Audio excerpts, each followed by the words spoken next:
영광이 있는 곳에는 언제나 역경이 따르기 마련입니다. 고난이 없는 영광이란 존재하지 않고, 그런 영광이 있다면 그 영광은 허구입니다. 초대교회는 그냥 성령의 역사만을 먹고 자란 온실 속의 교회가 아닙니다. 시련이라고 하는 밥과 핍박이라고 하는 반찬을 먹으며 무럭무럭 성장한 교회가 초대교회입니다. 그랬더니 그 교회들은 기독교 역사상 가장 건강한 교회의 본이 지금도 되고 있습니다. 사도행전 3장에서 저는 안진뱅이라고 또 명명하도록 하겠습니다. 안진뱅이가 일어나는 사건을 보며 수많은 사람들이 놀라게 되죠. 이후 베드로와 요한은 솔로몬 행각으로 이동해 그곳에 모인 사람들에게 이 일의 자초지종을 설명한 것이 아니라 너희들이 예수를 죽였다, 회개하라며 설교하게 됩니다. 이 솔로몬 행각은 예수님과 반대편에 있었던 산헤드린 공회원들과 바리새인의 속을과도 같은 것이죠. 지난주의 이미지를 다시 한번 보여드리면 이것이 헤롯 성전입니다. 빨간 공표 안에 저 문이 안진뱅이가 늘 구걸했던 미문이라고 하는 곳이고, 미문을 통과하면 성전에 닿을 수가 있습니다. 여러분 그 전 사진 보여주시고요.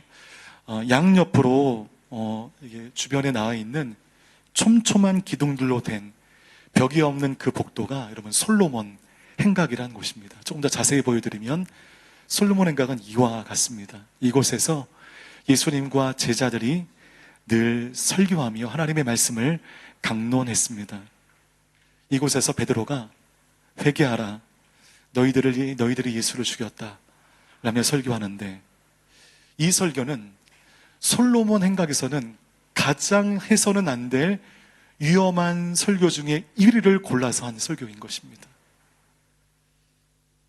얼마나 담대하고 얼마나 멋진 모습입니까? 이렇게 계속된 영광의 승리가 이어지며 사도행전 3장이 훈훈하게 끝난 뒤에 이제 사도행전 4장이 시작된과 동시에 분위기의 변화가 감지되고 있습니다. 우리 1절과 2절 말씀 함께 읽겠습니다. 시작. 베드로와 요한이 사람들에게 말하고 있는데 제사장들과 성전 경비대장과 사두개파 사람들이 나타났습니다. 그들은 두 사도가 사람들을 가르치며 예수를 들어 죽은 사람의 부활을 전파하는 것 때문에 심기가 몹시 불편했습니다. 솔로몬 행각에 모인 사람들이 베드로의 설교에 은혜만 받은 게 아닙니다. 복음을 노골적으로 거부하는 세력들이 그 모임 가운데 있었습니다. 유대주의 사상에 경도되어 있는 그들에게 가장 불편했던 예수님에 대한 이야기가 끊임없이 설교되어지니 심기가 불편했던 것입니다. 그러면 이 베드로의 설교에 노골적으로 그 마음이 불편했던 사람들이 누구인가? 우리 1절에 나와 있는데 누구라고 되어 있습니까? 제사장들, 성전 경비대장, 사두개파 사람들이 바로 그들이었습니다. 이들 가운데 저는 공통점이 보이네요. 여러분 어떤 공통점이 보이십니까? 이 사람들은 그야말로 성전 안에서 사는 사람들, 성전과 물리적인 거리가 가장 가까운 사람들, 이 사람들이었습니다. 그러나 역설적이게도 성전과 가장 가까운 곳에 살아가는 사람들이 결정적인 복음의 방해자가 되고 있는 것입니다. 여기서 주는 메시지가 있습니다. 물리적인 성전과의 거리가 짧으신 사람들이 은혜의 중심에 있을 가능성이 더 높은 것이 사실이지만 오히려 은혜의 변두리를 전전할 수 있다는 것을 늘 상기하십시오. 예전에 우리 믿음의 어른들 보면 이사할 때 어디 주변으로 이사하셨습니까?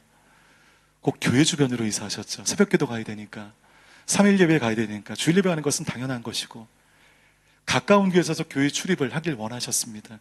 너무 귀한 신앙의 또 결정이고 행동입니다. 그런데 여러분, 물리적인 거리의 문제가 중요한 게 아닙니다.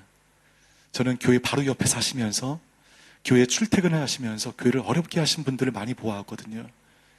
신실하게 아프지도 않으시고 늘 교회 출근하셔서 교회를 어렵게 하신 분들 대부분은 교회 가까이 사시는 분들이셨습니다. 안푸 이상의 멀리서 오시는 분들 축복합니다. 그 불편함으로 오시는 분들 은혜 많이 받으실 거예요. 교회 주변에 계신 분들 긴장하셔야 됩니다. 우리 교회와의 이 물리적인 거리가 우리 믿음의 바로미터가 되지 못합니다.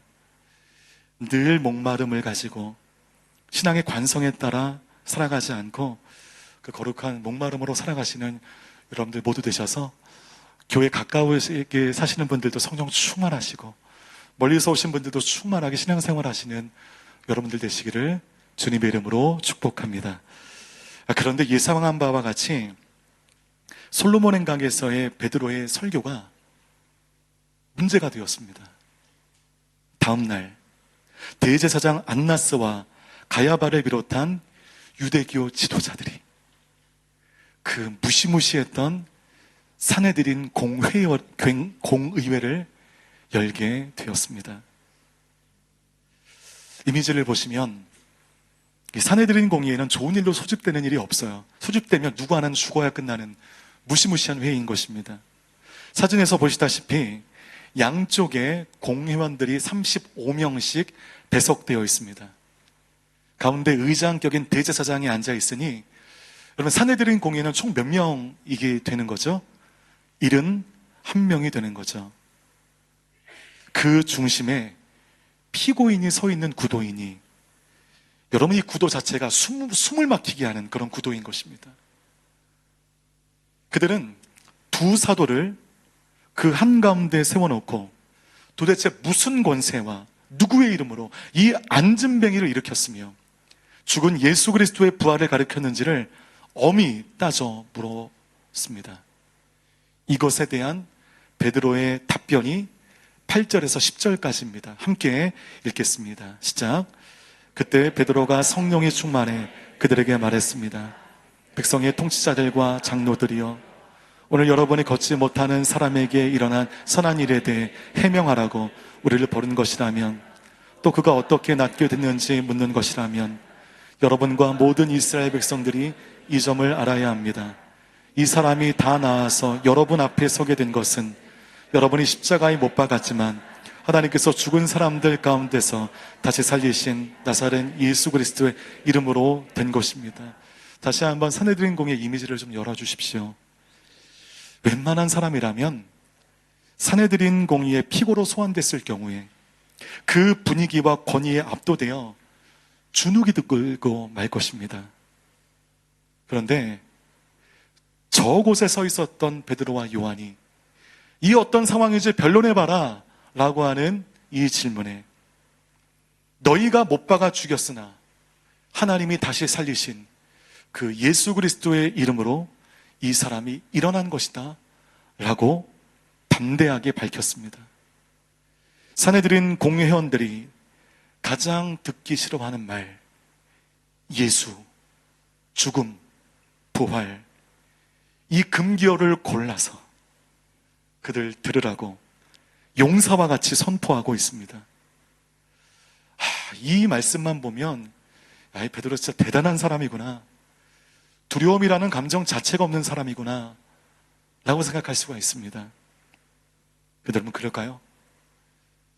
성령 충만 받은 다음에 이 베드로가 두려움이라는 감정 자체를 상실하게 된 것일까요? 제가 몇 번 반복해서 말씀드렸다시피 믿음은 두려움이라는 감정 자체를 사라지게 하는 묘약이 아닙니다. 믿음은 두려움에도 불구하고 옳은 길을 가게 하는 권세인 것입니다. 그러니 여러분 현재 여러분 마음에 두려움이 있다, 염려가 있다라고 한다면 그 감정이 내 안에 있다는 것에 대해 죄의식을 갖지 마십시오. 어쩌면 우리가 하나님 나라에 갈 때까지 육신의 옷을 입고 있는 한 그런 두려움과 그런 염려는 늘 우리와 함께하게 될 것입니다. 저는 자기 전에 아메리카노 한 잔을 마셔도 숙면을 취하는 사람인데 어제 밤 9시가 넘어서 제 설교를 마무리하면서 아메리카노 한 잔을 마시고 이제 10시쯤 자려고 누웠습니다. 갑작스럽게 두려움과 염려의 한 꼭지가 머릿속에 떠오르는 겁니다. 그게 제 상상력 가운데 점점 커지는 거예요. 그 염려와 두려움이 카페인과 딱 연결이 되니 잠이 안 오는 겁니다. 제가 오늘 새벽 5시에 잠들었거든요. 고민 겁니다. 5시에 주님 자게 해주십시오. 설교해야 됩니다. 이렇더라고요. 염려와 두려움이 카페인을 만나니 잠을 자지 못하더라. 근데 여러분, 출근하고 보니까 그 염려 아무것도 아니거든요. 지금 흔적도 없이 사라져 버렸습니다. 그게 제 상상력을 통하여 커진 거예요. 그 온갖 염려와 두려움이. 여러분, 이렇게 우리 마음 가운데 두려움과 염려가 있습니다. 아니, 없을 수 없어요. 근데 여러분, 그 두려움에 제압되지는 마십시오. 그 두려움에 통치받지는 마십시오.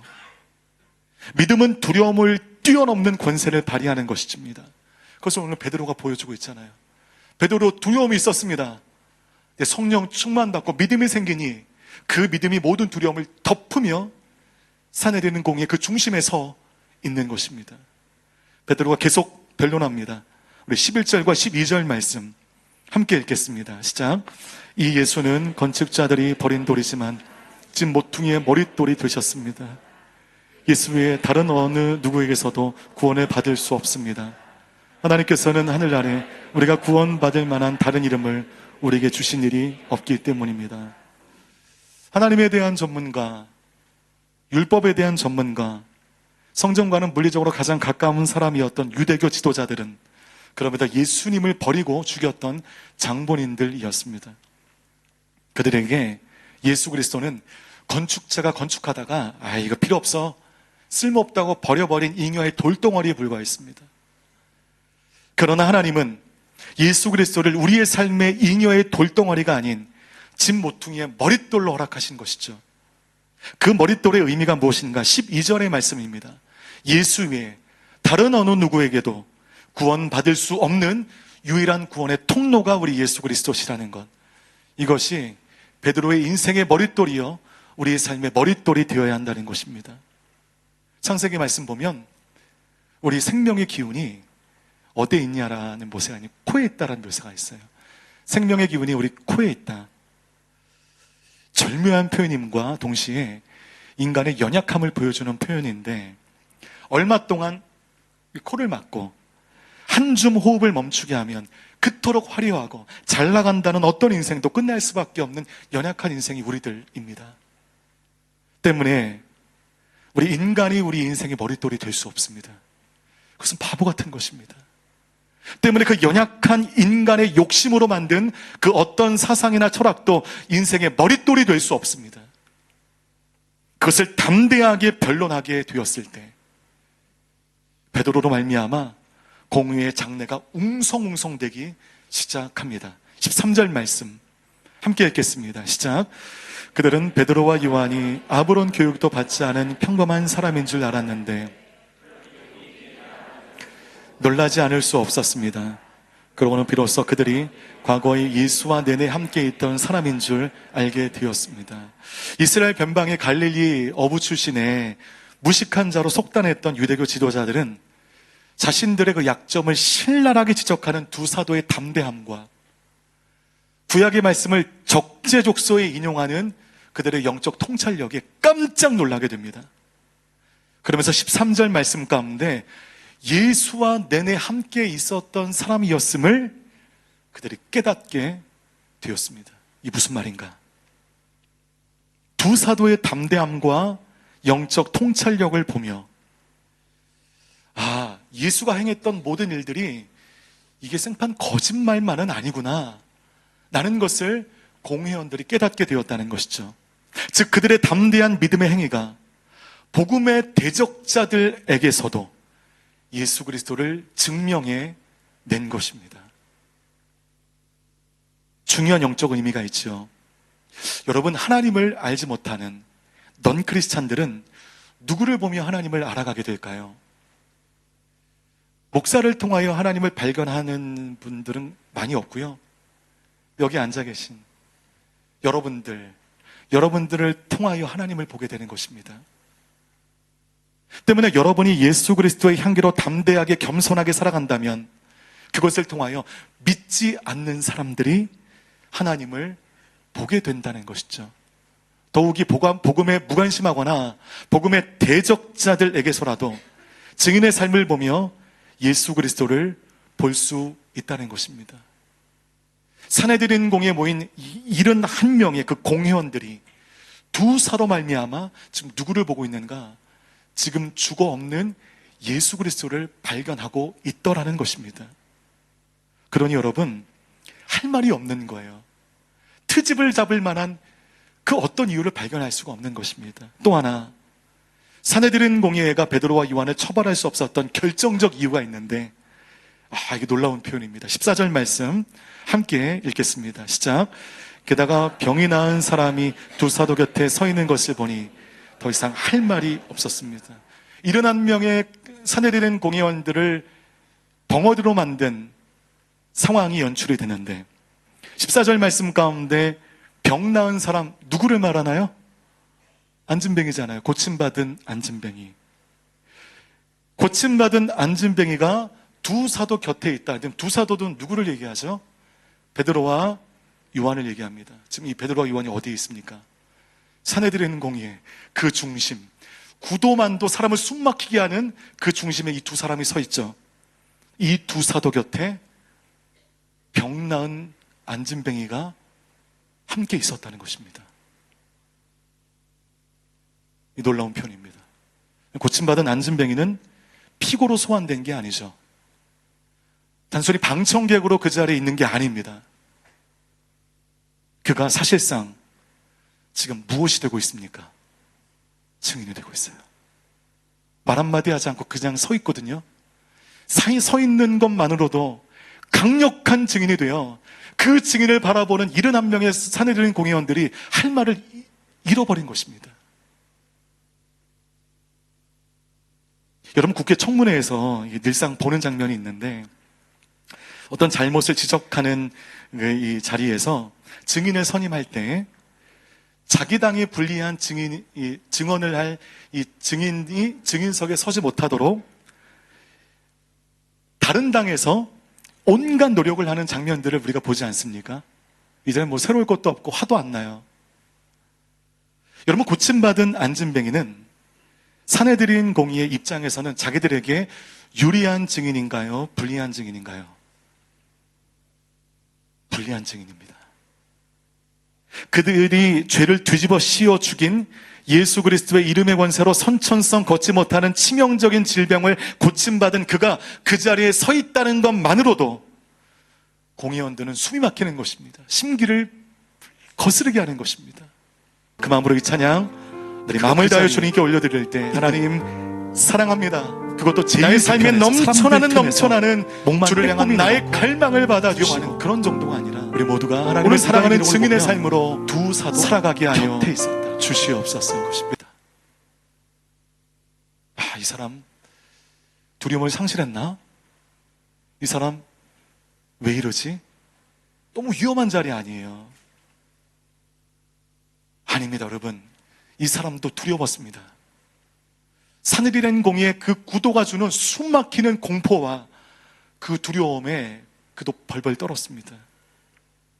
그러나 두려움이라는 자신의 감정에 따라 행동하기보다 자기가 이 일의 증인이 되어야 한다는 것을 알았고 그는 깨달음을 행동으로 실천하여 그냥 두 사도 곁에 서 있는 것입니다. 만약 두 사도가 그들이 전한 예수 바울로 이 말미암아 해를 당하게 된다면 자신 또한 기꺼이 당하겠다. 그 핍박을 함께 당하겠다. 그 의지의 표출로 누구의 강권과 강압이 아닌 자진하여 두 사도 곁에 서 있는 것입니다. 그럼 이것이 증인입니다. 이것이 성도입니다. 이것이 은혜 받은 자의 삶인 것입니다. 오늘 말씀 보니까 두 사도 곁에 있었던 고침받았던 안진뱅이가 한마디 하지 않아요. 수려한 말솜씨로 변론하지 않습니다. 그냥 서 있는 거예요. 그냥 서 있는 것만으로도 엄청난 영향력을 주는 하나님의 말씀이 살아있고 하나님 살아계시다는 것을 보여주는 그 증인의 역할을 하고 있는 것입니다. 여러분 모두가 이런 증인의 삶을 살아가는 여러분 모두 되시기를 주님의 이름으로 축복합니다. 그 당시 산헤드린 공의회는 정치, 종교, 사법의 중심지로서 사회적 지위나 학식이나 권력으로나 범접할 수 없는 명실상부 유대인 최고의 특권 계층이었습니다. 이처럼 모든 것을 소유해 보이는 것처럼 보이지만 실상 그들이 소유했던 모든 것들은 껍데기였습니다. 껍데기. 아무짝에도 쓸모없고 의미 없는 껍데기. 반대로 베드로와 요한은 남루한 행색에 은과 금조차 없었던 별 볼 일 없는 인생이었지만 그 안에 계셨던 예수 그리스도의 이름으로 말미암아 그는 모든 것을 가진 인생이었고 그 기계에 71명의 산헤드린 공회원들이 질려버렸습니다. 두 손 두 발 다 들게 되었습니다. 할 말이 없었습니다. 더 이상 트집을 잡을 수도 없었고 그들을 구금할 어떤 명분도 찾지 못했습니다. 그 일에 결정적 역할을 감당한 사람이 누구라고요? 고침받은 안진뱅이. 그 증인 때문에 할 말이 없게 된 것입니다. 17절 18절 말씀 함께 읽겠습니다. 시작. 어쨌든 이 일이 백성들 사이에 더 이상 퍼져나가지 않도록 하려면 이 사람들에게 어느 누구에게도 예수 이름으로 말하지 말라고 경고해야 합니다. 그러고 나서 그들은 베드로와 요한을 다시 불러들여 예수의 이름으로 말하거나 가르치지 말라고 명령했습니다. 고작 생각한다는 것이 예수 그리스도라는 낱말을 말하지 말라는 것이었습니다. 전하지도 말고 가르치지도 말고 예수라고 하는 이 낱말을 발음도 하지 말아라. 이 발 없는 말이 천리 간다는 그 속담이 그 나라에는 없었던 것 같습니다.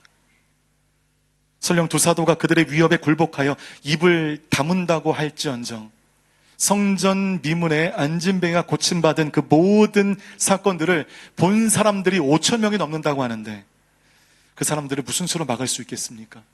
돈으로 막을 수 있겠습니까? 칼로 막을 수 있겠습니까? 증인은 막을 수 없어요. 더구나 진실을 본 사람은 막을 수 없습니다. 여러분 공익제보자라는 사람들이 있죠. 어떤 진실을 보호하는 사람입니다. 근데 그 진실이 내 안에 있으면 사장되어지고 아무런 의미가 없죠. 그 진실은 밝혀져야 힘을 발휘하는 것입니다. 그러면 공익제보자라면 그 진실을 밝히는 그 순간 그 사람은 어려워질 겁니다. 많은 피해를 당할 수 있습니다. 그럼에도 불구하고 오픈하는 것입니다. 왜냐하면 진실을 가둘 수 없어요. 가두어 있는 진실은 의미가 없습니다. 그건 진실이 아닙니다. 진실이 내 안에 있다면 그 진실은 나를 못 살게 합니다. 이거를 전하게 하게 합니다. 가둬두지 못하게 하는 것입니다. 자신의 모든 것을 던져서라도 진실을 밝히는 것이 진실을 알고 있는 자의 마땅한 행동인 것입니다. 이 사람들은 그 당시 가장 많이 배운 엘리트 집단들인데, 정말 인간의 욕심과 욕망은 한 사람을 바보로 만드는구나 라는 것을 보게 되네요.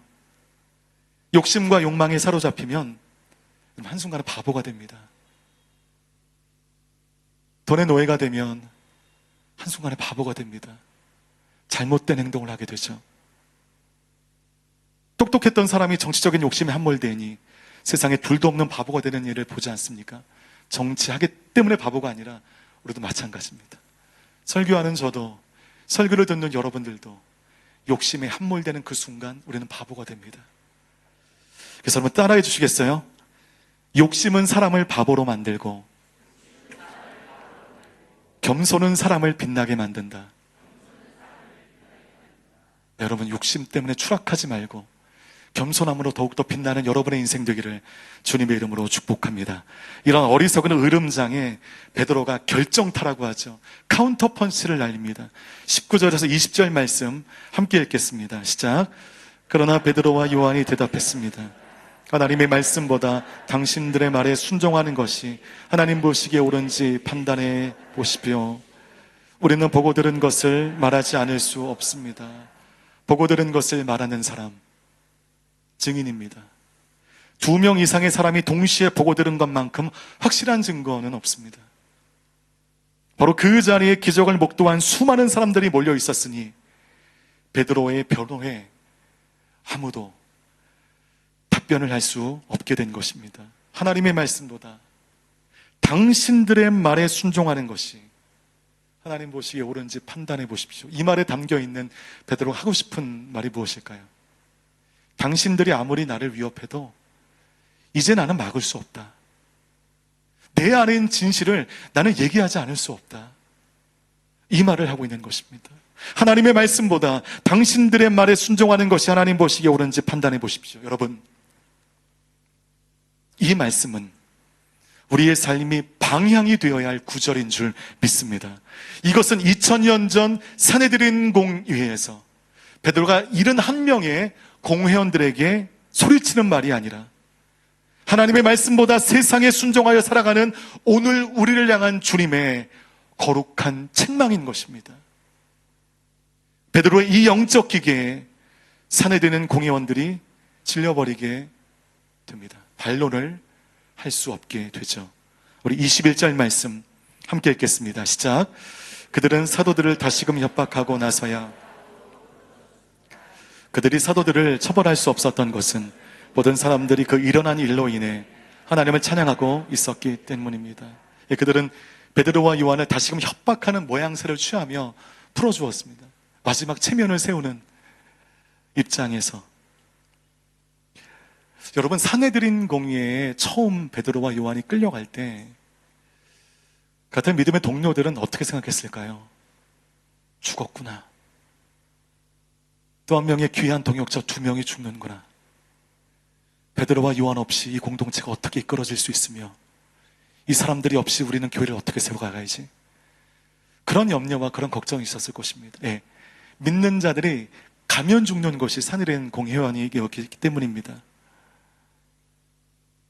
그러나 오히려 살려달라 목숨을 구걸하지 않고 두려움이 없지 않았지만 보고 들은 것, 옳은 것을 말했을 때 오히려 살림을 받았습니다.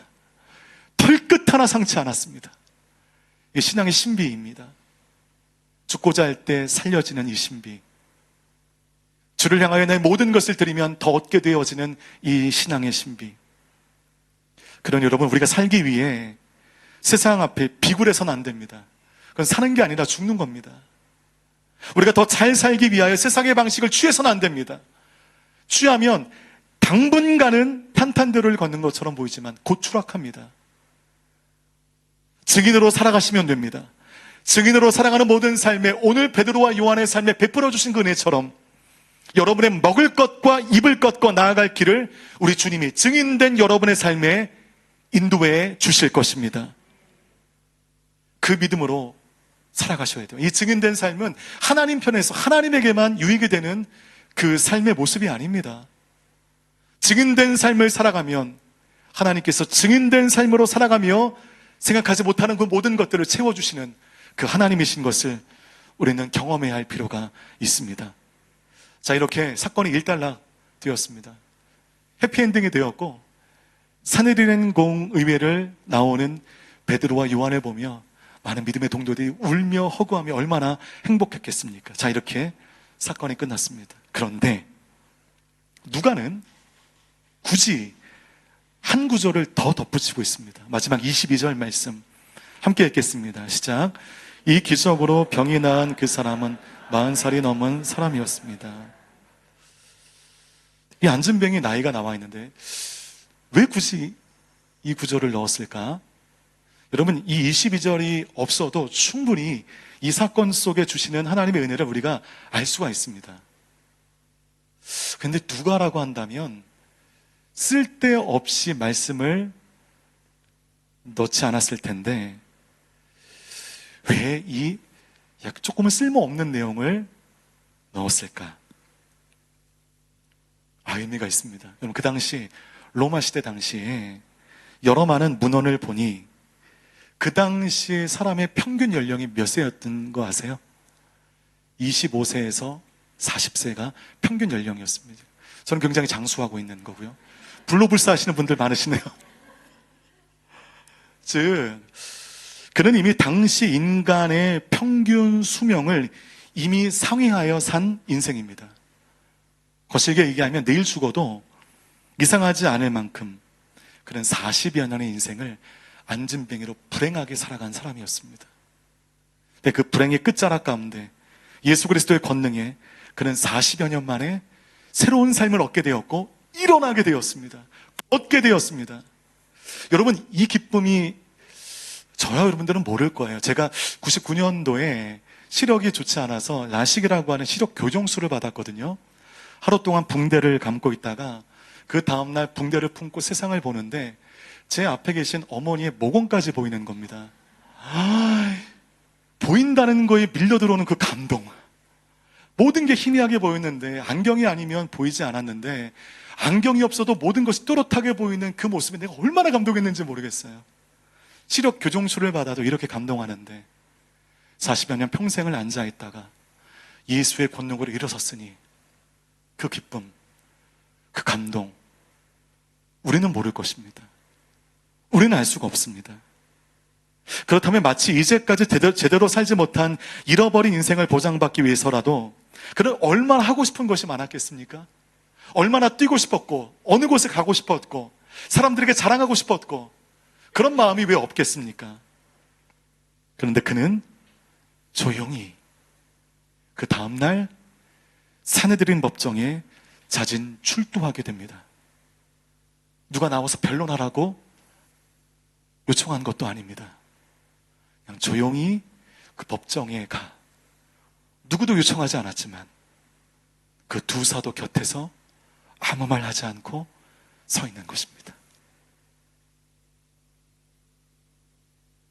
은혜에 반응한 고침받은 안진뱅이로 인해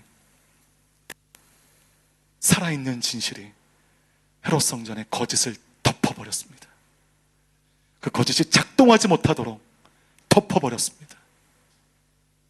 말씀 마치겠습니다. 진실은 살아 운동력 있는 하나님의 권능인 줄 믿습니다. 그러므로 여러분, 가둘 수 없어요. 진실은 밟아도 죽지 않는 법입니다. 진실을 공표했을 때 나에게 다가오는 그 여러 많은 핍박과 어려움이 있다 하더라도 말하지 않고서는 나를 견디지 못하게 하는 것이 진실의 능력인 것입니다. 그 진실을 보고 들은 증인된 삶을 여러분들이 살아주십시오. 수려하게 변론하지 않아도 됩니다. 여러분들이 증인되기 위하여 사회적으로 입지는 인생이 되지 않아도 됩니다.